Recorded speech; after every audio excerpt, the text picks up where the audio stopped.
एक भाषा है आशा भरी जिसका नाम हिंदी है। हिंदी केवल जुबान नहीं, देश के माथे की बिंदी है। हमारी एकता और अखंडता ही देश की पहचान है। हिंदुस्तानी है हम और हिंदी हमारी जुबान है। नमस्कार दोस्तों, चंडीगढ़ दूरदर्शन में आप सभी का बहुत बहुत स्वागत है और मैं हूं दीपिका कपिल आप सबके साथ। दोस्तों, हिंदी को जनमानस की भाषा भी कहा जाता है, पर क्या आज के संदर्भ में हिंदी दिवस सिर्फ दिवस तक ही सीमित है? इसी पर चर्चा करेंगे हम आज अपने मेहमानों से जो हमारे स्टूडियो में आए हैं।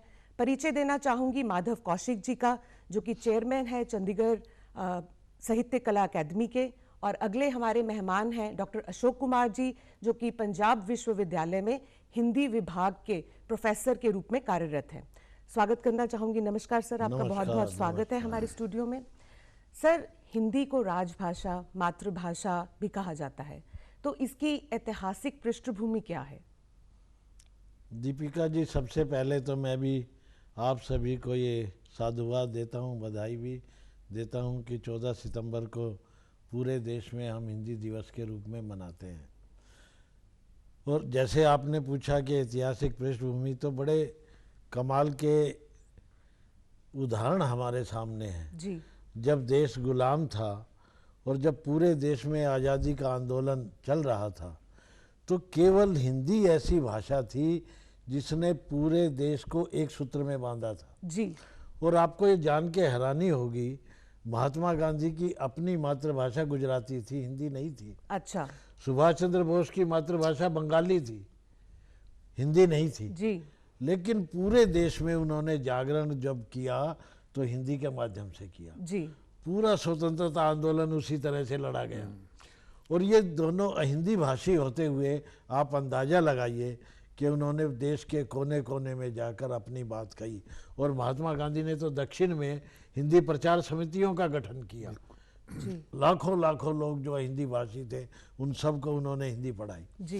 राजभाषा होना एक बहुत छोटी सी चीज़ है। बिल्कुल। वो तो एक संवैधानिक एक तरह का दर्जा 14 सितंबर को दिया गया कि भाई देश का राजकाज सारा का सारा हिंदी में होगा। लेकिन आपने जो बात कही, वही भाषा राजभाषा बनती है जो जन जन की भाषा होती है। जी। तो एक तरह से हिंदी राष्ट्रभाषा तो है ही।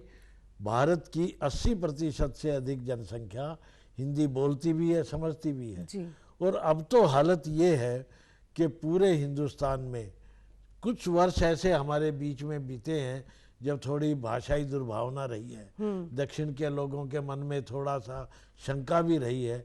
लेकिन पिछले 2 दशकों में हम देखते हैं कि वो शंकाएं भी निर्मूल हो गई हैं और अब पूरे देश में हिंदी का प्रचार प्रसार नहीं बल्कि हिंदी का प्रयोग जी जितनी तेजी से बढ़ा है और जिस तेजी से लोग इसको स्वीकार कर रहे हैं वो आप सबके सामने। बिल्कुल बिल्कुल। तो ये ऐतिहासिक पृष्ठभूमि और ये दिन हम इसलिए मनाते हैं क्योंकि हमने संवैधानिक दर्जा दिया राजभाषा का, और एक तरह से राजभाषा होने से हिंदी हमारी गौरवान्वित हुई है। जी। वो जो जन जन की भाषा है, अब वो एक तरह से राजकाज की भी भाषा है और भारत सरकार अपना सारा कामकाज उसी में करती है। बिल्कुल बिल्कुल। अशोक कुमार जी, मैं आपसे ये जानना चाहती हूँ कि जैसे हिंदी को आजकल वैश्विक स्तर पर भी बहुत लोकप्रियता मिली है, तो हिंदी भाषा के समृद्ध होने के पीछे इसकी क्या क्या विशेषताएं हैं? देखिए मैडम, सबसे पहले तो जो है 14 सितंबर को हिंदी दिवस जो आज हम मना रहे हैं जी, इसके पीछे जो एक पूरा का पूरा इतिहास जो माधव जी ने एक बिल्कुल स्पष्ट कर दिया है। इसके 2-3 चीज़ें हैं। वर्तमान में अगर हिंदी आज या वैश्विक स्तर पर अगर हम देखें बात है, इसको 3 अगर हम हिस्सों में बांट लें। एक जो पूरा का पूरा हिंदुस्तान में कार्यालयों में जो काम हो रहा है, बिल्कुल। एक आम जनता और शिक्षण संस्थानों में जो काम हो रहा है जी। और एक विदेशों में जो जिस वैश्विक की बात करते हैं, वैश्विकता की, विदेशों में किस प्रकार से हिंदी का जो है, ये 3 अलग अलग जो है मानदंड भारत सरकार के द्वारा बनाए गए हैं। अच्छा। और इन तीनों का अलग अलग जो विकास कैसे हो, वो एक जो हिस्सा जो है गृह मंत्रालय के अधीन राजभाषा के द्वारा जो किया जा रहा है, राजभाषा आयोग जो है। अच्छा। और एक जो आम जनता और शिक्षण संस्थाओं में किस प्रकार से हिंदी को पढ़ाया जाए, किस प्रकार से हिंदी आगे आ सकती है, विश्व की भाषा बन सकती है। वहाँ जो MHRD हमारे मानव संसाधन विकास मंत्रालय जो है, और तीसरा जो सबसे महत्वपूर्ण, जो जिस वैश्विकता की जो बात कर रहे हैं कि आज अगर हिंदुस्तान की जो हिंदी भाषा जो है, अगर पूरे विश्व में अगर वो एक भाषा के रूप में जिस प्रकार से अंग्रेजी का बोलबाला है, अगर हिंदी का बोलबाला हो तो उसकी जिम्मेवारी जो है विदेश मंत्रालय को दी गई है। ये तीनों विभाग अलग अलग तरीके से अपने माध्यम से काम कर रहे हैं।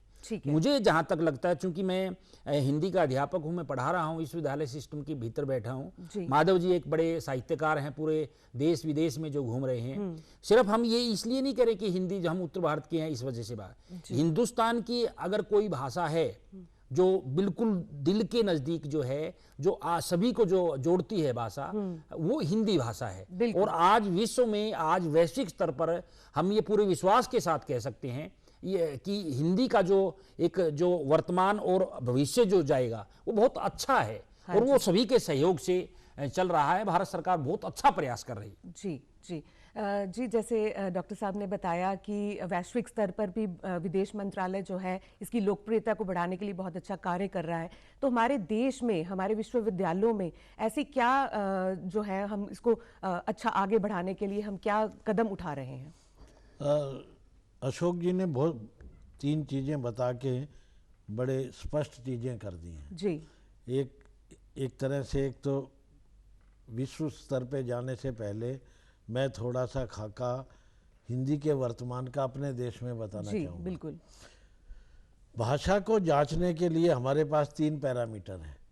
एक तो भाषा का जो मीडिया है, उस मीडिया में उस भाषा की उपस्थिति कितनी है। बिल्कुल। तो अब आप अंदाज़ा लगाइए कि आज से 5 दशक पहले, 75 वर्ष का जो हम अमृतकाल मना रहे हैं, तो हम अपनी भाषा का जब आकलन करते हैं तो प्रारंभ में इस देश में हिंदी के समाचार पत्रों की संख्या बहुत सीमित थी, उनकी प्रसार संख्या भी सीमित थी। लेकिन अगर अब हम आकलन करें तो हिंदी के इतने बड़े अखबार हैं, विश्व स्तर पे उनकी प्रसार संख्या है। अगर जागरण, अमर उजाला और भास्कर, इन तीनों अखबारों को आप देखेंगे तो दूसरी भाषाओं के, खासतौर पे अंग्रेजी के अखबार कहीं नहीं टिकते, उनकी प्रसार संख्या इतनी अधिक है। तो ये साबित किया।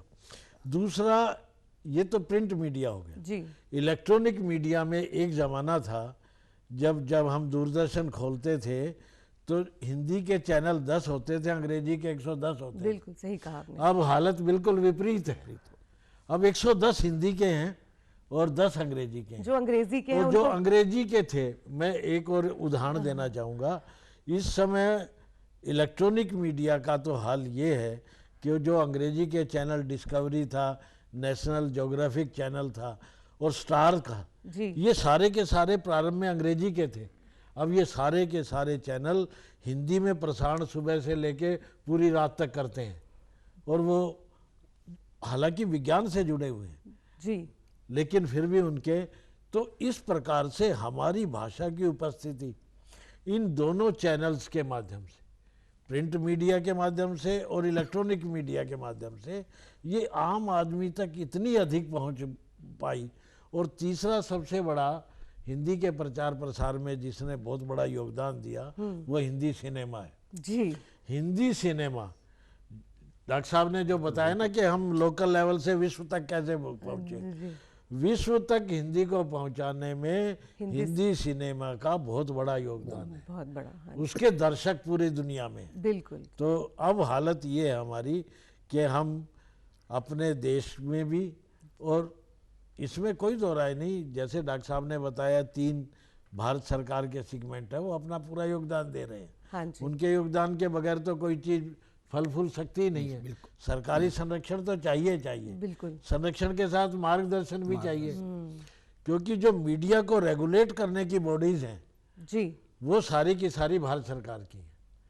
तो उससे रेगुलेशन भी हुआ है और उसी रेगुलेशन से सर्कुलेशन भी बढ़ा है। जी बिल्कुल, बिल्कुल सही कहा आपने। सर, जैसे आप कह रहे थे कि हिंदी को आगे बढ़ाने में हिंदी सिनेमा का बहुत बड़ा हाथ है, ऐसे ही खेल जगत की मैं बात करना चाहूँगी। जैसे खेल जगत में किसी टाइम पे सिर्फ कमेंट्री सिर्फ इंग्लिश में ही हुआ करती थी, और आजकल इंग्लिश कमेंटेटर्स को हिंदी में अलग से आप देखेंगे कि उनका बोलबाला है। तो ऐसे में टेक्नोलॉजी और मोबाइल के आने से हिंदी की लोकप्रियता को कितना फ़ायदा मिला है? देखिए मैडम, हिंदी की लोकप्रियता की जहाँ तक बात है, आप जिन माध्यमों की जो बात माधव जी ने की है, जी आज जो खेल समाचार जो थे या कमेटी की जो बात कर रहे हैं आप, जी वो दौर था अलग, लेकिन उस समय भी आप देखिए कि अंग्रेजी बोलते तो जरूर हैं हम, हाँ जी लेकिन जो मिठास, जो जुड़ाव जो है, लगाव जो है, वो आपको अपनी भाषा में ही मिलता है। और हिंदी में भावना से हम जुड़ रहे हैं उससे। हमें अंग्रेजी सीखनी चाहिए, इसमें कोई दो राय नहीं है, लेकिन हिंदी जो है हमारी अपने देश की भाषा है।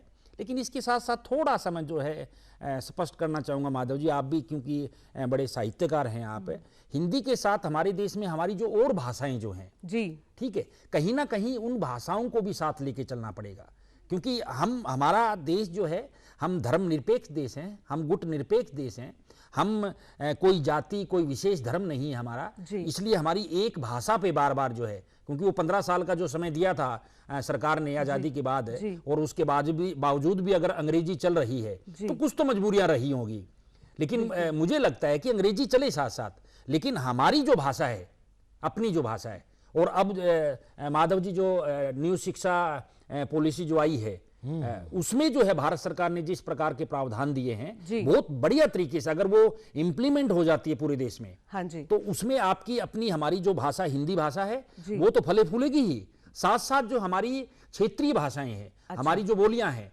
जिनको ये खतरा है, जैसे दक्षिण की जो बात कर रहे थे सर, उनको ये लगता है कि अगर हिंदी आ गई तो हमारी भाषा मर जाएगी, जबकि ऐसा कभी नहीं हुआ। मैं हरियाणा से हूं, मैं हरियाणवी बोलता हूं, मैं पंजाब में रहा, मैंने पंजाबी भी सीखी है, मैं हिंदी भी बोलता हूं। एक भाषा कब मरेगी, दूसरी भाषा के आने से नहीं मरेगी, वो भाषा मरेगी जब उसके बोलने वाले जो लोग खत्म होंगे। तो हिंदी से खतरा नहीं है हमें अपनी भाषा को पकड़ना। और माँ बोली तो माँ बोली है ना, माँ बोली कभी खत्म थोड़ी हो सकती है। अगर मेरी माँ बोली तमिल है तो कैसे खत्म हो जाएगी, हिंदी अगर मैं बोलता हूं तो तमिल खत्म नहीं हो सकती। तो वो एक भाव जो है हमने वो जो है बना के रखना है, हमने अपनी भाषा। लेकिन एक जो मन में हमेशा से रहा है, 70 सालों की 75 सालों का जो अमृत महोत्सव मनाया हमने, कि एक भाषा तो होनी चाहिए। हाँ। ये तो सर माधव जी मानेंगे इस बात को, एक भाषा जरूरी है। महात्मा गांधी ने भी, हाँ, महात्मा गांधी ने जो कहा और सर ने भी जो उदाहरण दिया कि बिना राष्ट्रभाषा के राष्ट्र गूंगा है। हाँ जी, बिल्कुल। तो वो चीज हमने ध्यान में रखनी पड़ेगी। और हमारी जो दूसरी भाषाएं हैं, चाहे वो भोजपुरी है, चाहे अवधी है, चाहे जो जितनी भी भाषाएं हमें संविधान में मान्यता है, उनको भी हमने साथ लेके चलना पड़ेगा, तब जाके कहीं हम एक विश्व स्तर पर जो है हिंदी को आगे ला सकते। हाँ जी, ठीक है सर। सर जैसे कह रहे थे कि हमें और सारी भाषाओं को भी साथ में लेके चलना है, और आजकल आप देख रहे होंगे कि भाषाएं अलग अलग हो रही हैं, भाषाओं बहुत फैल रही हैं, हिंदी और इंग्लिश अलग अलग ना होके आजकल हिंग्लिश हो गया है। तो ऐसे में जब हम ऐसी भाषा बोलते हैं या आज की युवा पीढ़ी इसको अपनाती है, तो क्या इसकी मूल रूप को चुनौतियाँ मिलती हैं? डॉक्टर साहब की बात से जोड़ के इसका उत्तर मैं थोड़ी देर बाद दूंगा। डॉक्टर साहब ने जैसे कहा, बहुत अच्छी बात कही है। हाँ जी। ये जो नई शिक्षा नीति हमारी आई है, हाँ जी, उस शिक्षा नीति का बेस ही ये, आधार ये है कि कोई भी बच्चा किसी भी अपनी भाषा में, जो उसकी अपनी भाषा है, उसमें साइंस की भी पढ़ाई करे, कॉमर्स की भी पढ़ाई करे, आर्ट की भी, उसका कोई अंतर नहीं होना चाहिए। दूसरा, उन्होंने ये भी कह दिया कि वो साइंस और आर्ट्स इकट्ठे भी कर सके। वो बड़ा लचीला एक सिस्टम आया ताकि बच्चे का सर्वांगीण विकास हो। उसका मकसद यही है कि सर्वांगीण विकास हो। दूसरी बात ये कि ये जो 14 सितंबर बेशक हम हिंदी दिवस मनाते हैं, लेकिन जितनी हमारी और भाषाएं हैं, 24 भाषाएं संविधान में मान्यता, उनके साथ हमारा कभी कोई टकराव नहीं रहा। इस देश में भाषा नीति बहुत शानदार है। शानदार इस सेंस में कि जिस राज्य की जो भाषा है वो उसमें भी काम करे, और पूरे देश में अब तक भी 3 लैंग्वेज फार्मूला चल रहा था। वो बच्चा अपने राज्य की भाषा भी पढ़ता था, राष्ट्रभाषा हिंदी भी पढ़ता था, और साथ साथ अंग्रेजी भी पढ़ता था। तो ये त्रिभाषा फार्मूला। और अब हालत ये है कि पूरे देश में अंग्रेजी किसी को विदेशी भाषा नहीं लगती।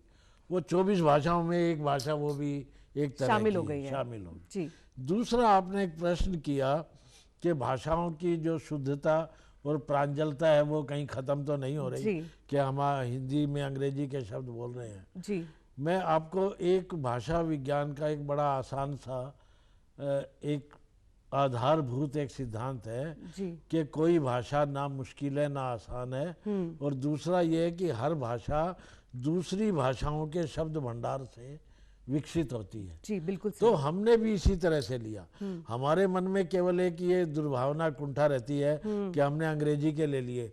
अंग्रेजी में भी हमारे 2000 शब्द है। मैं एक उदाहरण देता हूँ। जी एनसाइक्लोपीडिया ब्रिटेनिका का जो नया अंक आया है, आजकल वो छपता नहीं है, ई पब्लिकेशन आया, तो उसकी भूमिका पढ़ के मैं हैरान रहा। उसमें एक लाइन आई, जी we are thankful to India and Indians, they have contributed us more than 2000 words. जी बिल्कुल सही कहा आपने। भारतीयों ने, उन्होंने हमारा धन्यवाद किया है जी कि भारतीयों के हमने 2000 शब्द अंग्रेजी में शामिल किए हैं। जी और उन 2000 शब्दों में 20-30 शब्द तो ऐसे जो अपने पंजाब के हैं। लंगर है, गल्लू घारा उसमें है, सर, विलायती भी कार है, सेवा है, विलायती भी, विलायती है, जी, और जी। अंतिम जो शब्द उन्होंने शामिल किया है वो जय हो है। जय हो। हाँ जी जी तो बिल्कुल सही। एक तरह से सारी भाषाएं एक दूसरे से लेती रहती जी। हैं, तो भाषा कभी खराब नहीं होती। भाषा की ये जो अधिग्रहण की जो शक्ति है जी वो उस भाषा को बल देती है। तो ये हमारी शक्ति है। बिल्कुल बिल्कुल हिंदी में प्रांतीय भाषाओं के तो थे ही, अब जैसे सुनामी शब्द है, जापानी का है, हमने उसको ले लिया, शामिल किया है शामिल अपनी किया। भाषा में, तो भाषा का दायरा बढ़ जाता बढ़ा है। बढ़ता बिल्कुल है, बिल्कुल। डॉक्टर साहब जैसे बता रहे थे, डॉक्टर साहब मैं आपसे पूछना चाहती हूँ कि जैसे NEP 2022 है, जो हमारी नई नेशनल एजुकेशन पॉलिसी है, उसमें हिंदी का क्या स्थान है, उसको क्या लेके हम कैसे बदलाव करेंगे, कैसे उसकी ज़्यादा इंपॉर्टेंस बढ़ेगी आगे आने वाले समय में? नहीं, बिल्कुल जो है भारत सरकार की जो सोच है, जी मुझे लगता है कि वो सोच बहुत आगे तक की 50-100 साल आगे की बात उन्होंने सोची बिल्कुल, है। भविष्य के ऐसा बारे में। नहीं है कि पहले भारतीय सरकारों ने ऐसा नहीं किया है, जी लेकिन आज कहीं ना कहीं विशेष तौर से जो है इसके लिए जो हमारी सरकार को जो है साधुवाद है इसके लिए कि मातृभाषाओं की, हिंदी के लिए नहीं, मातृभाषाओं के लिए। जी हिंदी तो है ही है उसमें आपकी। मैं ये कह रहा हूं कि अगर किसी भी स्टेट का बच्चा है वो अपनी माँ बोली में, अपनी मातृभाषा में पढ़ाई करे। ठीक है। ये जो छूट दी है सरकार ने जी। कि वो अपनी माँ बोली से भी जुड़ा रहे। उसके बाद तो सर बात करें कि जो हमारी देश की जो भाषा है, जी हमारी देश की भाषा अगर हिंदी है तो उसको वो ग्रहण करे वो। जी उसके बाद अगर आपने विदेश में जाना, बाहर जाना है, हाँ जी। तो आपको अंग्रेजी सीखनी पड़ेगी। लेकिन जरूरी नहीं है कि अंग्रेजी, देखिए फिर वही बात है, एक चीज निकल के आ रही कि जो साम्राज्यवादी नीतियां थी हमारी, जी कहीं ना कहीं उन नीतियों की वजह से भी जो हमारी भाषा हिंदी रही उसको बार बार कहीं ना कहीं पीछे धकेला गया। जी। अब वो धीरे धीरे साम्राज्यवादी जो नीतियां थी वो धीरे धीरे ढीली पड़ रही है। जैसे दक्षिण की बात की सर ने, जी ठीक है, कि भाई वहां ऐसा नहीं है कि उन लोगों को हिंदी बहुत बढ़िया हिंदी बोलनी आती है। हाँ जी। केरला में माधव जी जो यूनिवर्सिटी है वहां पर हिंदी के 2-2, 3-3 सेक्शन है, जबकि हमारे यहाँ नहीं है। तो ऐसा नहीं है कि लोग हिंदी नहीं बोलते, लेकिन धीरे धीरे वो मानसिकता बदल रही है। जी और जिस दिन हम ये मान लेंगे कि ये हिंदी इधर की है या उधर की नहीं है या उधर की है, ये देश की भाषा है, ये जोड़ने वाली भाषा है, जी। उस दिन मुझे लगता है कि हिंदी अपने आप ही जो है आगे बढ़ती जाएगी और पूरा विश्व जो है। और आप एक चीज और, अगर आपने इस पे ध्यान दिया हो, अंग्रेजी कितने 14-15 देशों, 16 देशों में अंग्रेजी बोली जाती है बिल्कुल, सर। बिल्कुल। वही जो उस समय की साम्राज्यवादी नीतियां थी जिनके अधीन वो देश रही, वहां बोली जाती जी। है। अगर आप जर्मनी में चले जाए, अंग्रेजी का कोई नहीं, आपको जर्मन सीखनी पड़ेगी, मान के चले आप। जी। लेकिन हमें कहीं ना कहीं ये फोबिया सा लगता है कि अंग्रेजी के बिना काम नहीं चलेगा। हाँ बिल्कुल सही कहा आपने, बिल्कुल सही वही कहा। प्रॉब्लम है, अंग्रेजी भाषा से प्रॉब्लम नहीं है, मानसिकता जो है हमारी कहीं ना कहीं जब तक उससे बाहर नहीं निकलेंगे हम, जी। तब तक अपनी भाषा का विकास नहीं हो सकता। और अपनी बोली में जो शिक्षा दी जाएगी, जो ज्ञान दिया जाएगा। जापान देखिए छोटा सा देश था, बिल्कुल सही आज कहा। आज विश्व मानचित्र पर देखिए सर कितना उसके ऊपर कभी सुनामी आ रही, कभी जो है बम गिराए जा रहे हैं, लेकिन उसके बावजूद भी आज विश्व मानचित्र पर अगर जापान खड़ा है, उसके पीछे सबसे बड़ा हाथ उसकी अपनी भाषा है। जी उसकी अपनी भाषा में काम कर रहे हैं वो, उसके साथ लगाव है उनका। और जिस दिन हमारे देश में ये चीज हो जाएगी, मुझे लगता है कि पूरे विश्व की जो है भाषा हिंदी बन जाएगी, मान के चलें आप। जी डॉक्टर साहब ने जैसे बताया कि दूसरी भाषाओं, हमारी जो लोकल भाषाएं हैं, उनको भी हमें साथ लेके चलना है, उनको भी उतनी ही इम्पोर्टेंस देनी है जैसी हम हिंदी को देते हैं। तो आपको लगता है कि अगर हम उसको ऐसे धक्का नहीं मारेंगे दूसरी भाषाओं को, तो हिंदी को लोग ज़्यादा अच्छे तरीके से ग्रहण करेंगे? देखिए, भाषाओं को कोई धक्का मार भी नहीं सकता है। भाषा एक ऐसी चीज है, ना कोई इसको अपदस्थ कर सकता। जी। मैं आपको 2 उदाहरण दे रहा हूँ। जी इस देश में 700 सालों तक मुगलों और मुस्लिम पीरियड रहा। जी उनकी राजभाषा फारसी थी, उर्दू फारसी थी। आज हमें 5 आदमी नहीं मिलते फारसी में इनाम देने के लिए। ठीक है उसके बाद अंग्रेजी आई, जी। अंग्रेजी भी 200 साल रही, क्या हमारी हिंदी कहीं चली गई? इन चीज़ों से कोई असर नहीं पड़ता, क्योंकि वो जो राजकाज की भाषा होती है जी उसका दायरा बहुत सीमित है, वो फाइलों तक रहती है। जी। जो आम आदमी बोलता है, आम आदमी जिसमें जीवन बोलचाल की यापन भाषा, करता है, जी। तो हमारी जो 24, अब एक और अच्छी बात आपको बताऊं, पूरी दुनिया की बड़े से बड़े यूरोपियन देश में 4-5 भाषाएं हैं जिनसे वो काम चलाते हैं। बिल्कुल। अकेला ये एक ऐसा देश है जिसकी 24 भाषाएं, 24 जी 24 भाषाओं में साहित्य का सृजन हो रहा है। जी। तो हमारे पास तो जितनी अमूल्य धातु है वो तो दुनिया में किसी के पास भी नहीं है। तो हमारी ये जो भाषाएं हैं, दूसरी एक और बताऊं, ये जो हमारी तमिल भाषा है, तेलुगु भाषा है, बंगाली है, उड़िया है, ये क्लासिक लैंग्वेज है। हजारों हजार साल पहले तमिल को तो संस्कृत के समकक्ष उतना ही पुराना माना जा रहा है। जी। तो इन पे किसी पे कोई खतरा नहीं है, ना हो सकता है। हाँ ये है कि ये सारी भाषाएं सह अस्तित्व में, सारी देश इकट्ठा है तो भाषाएं भी इकट्ठी हैं, जी। देशवासी इकट्ठे हैं तो सारी भाषाएं भी हैं। एक सिर्फ जरा सा एक बात होता है कि एक माला के मन के अलग अलग होते हुए भी एक सूत्र में पिरोने के लिए आपको एक धागा चाहिए। जी।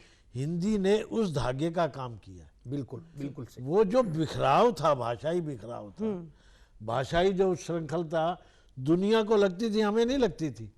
आज हमारे हर भारतीय बाइलिंगुअल नहीं ट्राइलिंगुअल है, जी 3-4 भाषाएं आराम से जानता है। और अगर हम बोलियों को भी शामिल कर ले तो 6 भाषाएं जानता है। हर आदमी घर में भोजपुरी भी बोलता है, मैथिली बोलता है, बाहर आके हिंदी बोल रहा है, जी। दफ्तर में जाके अंग्रेजी बोल रहा है, पंजाब में रहता है तो दोस्तों में पंजाबी बोलता है। तो हम एक बहुभाषी देश के नागरिक हैं। हमारे यहाँ भाषाई दुर्भावना नाम की कोई चीज़ नहीं रही, पहले भी नहीं रही। डॉक्टर साहब ने एक बात बताई, वो बड़ी अच्छी है कि मानसिकता कई बार ऐसी होती है कि आदमी खुद ही अपने को थोड़ा सा कमतर सोचने लगता है। अब वो कमतरी का जो एहसास था, इन्फीरियरिटी कम्प्लेक्स था, उससे देश मुक्त हो चुका है। जी। ये हो चुका है पहले, बिल्कुल सब। ये आ चुका, अब ऐसी कोई बात नहीं। एक डॉक्टर साहब ने बड़ी अच्छी बात कही, जब कोई बच्चा अपनी मातृभाषा में ज्ञान विज्ञान की पढ़ाई करता है तो उसकी सोच में मौलिक परिवर्तन होता है। हमारा बच्चा अंग्रेजी सीखने में ही मौलिकता खत्म कर देता है। हाँ जी सर, मैं वो इसी रटने से लगता है। हाँ जी, इसी का ही मैं एक प्रश्न पूछना चाहूँगी कि हमारी जो मानसिकता है, जैसे कि आप देखा जाए कि शहरी क्षेत्रों में ज़्यादा ये हो गया है। ज़्यादातर ऐसे होता है कि स्कूल के बच्चे जो हैं, स्कूली स्तर पर जो बच्चे हैं, हिंदी से घबराने लग गए हैं। इसके पीछे क्या कारण है? कुछ बच्चों को देखा जाए तो सब्जियों के नाम वगैरह भी उनको हिंदी में नहीं पता। तो इसके पीछे हम इसे कैसे सुधार सकते हैं, कैसे उसमें उनमें जागरूकता ला सकते हैं और कैसे उनमें ये इम्पोर्टेंस का भावना ला सकते हैं कि ये हमारी मातृभाषा और हमें इसी में ज़्यादा बातचीत करनी चाहिए? ये तो सबसे बड़ा अच्छा उदाहरण राष्ट्रीय शिक्षा नीति जो आई है। जी।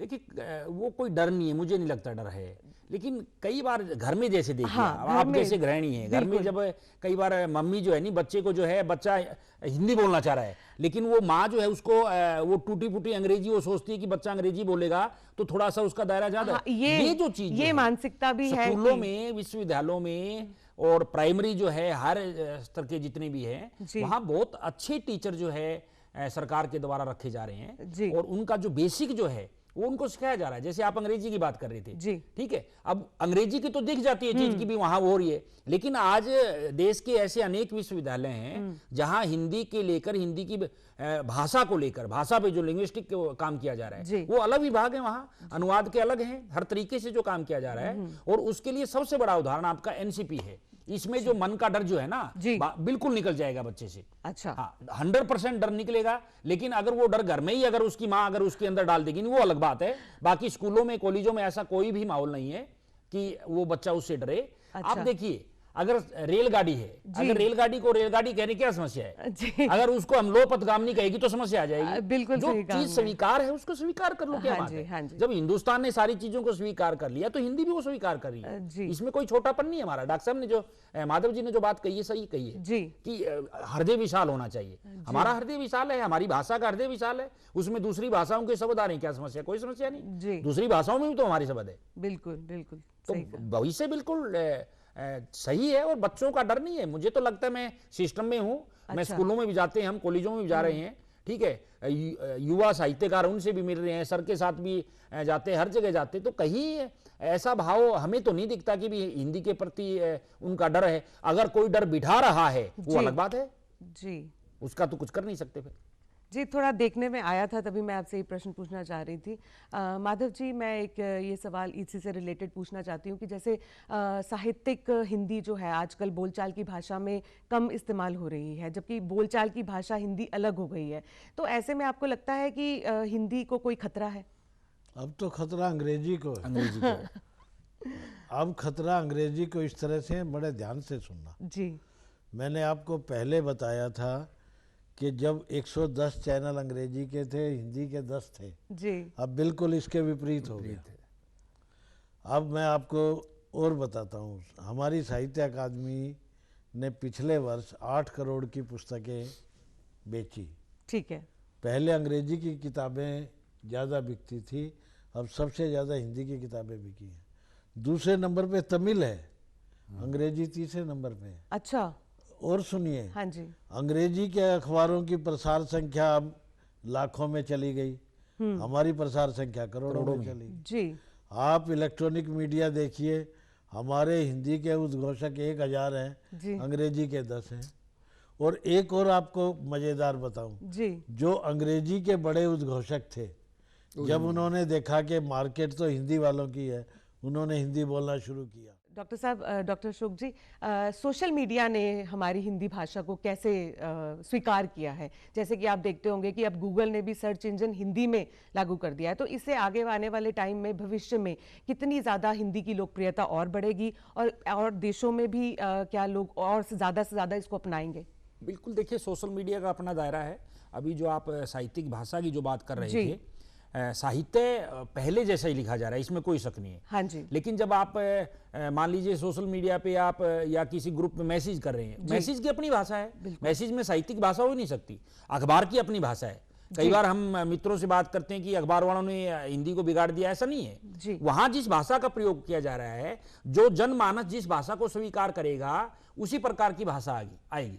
जी। साहित्यिक जो भाषा है वो हमेशा अलग से रही है। जी। तो मुझे जहां तक लगता है कि कई बार चिंता तो होती है कि मैसेज में जो भाषाएं हम जिस प्रकार से प्रयोग कर रहे हैं कि आदत सी पड़ जाती है, लेकिन ऐसा नहीं। आज का विद्यार्थी जो है, आज का जो जनमानस जो है, साहित्य भी पढ़ रहा है, अखबार भी पढ़ रहा है, साहित्यिक पत्र पत्रिकाएं भी पढ़ रहा है। सोशल मीडिया पे जो अलग अलग ग्रुप है, उनकी अपनी अहमियत है, वो अपने तरीके से काम कर रहे हैं।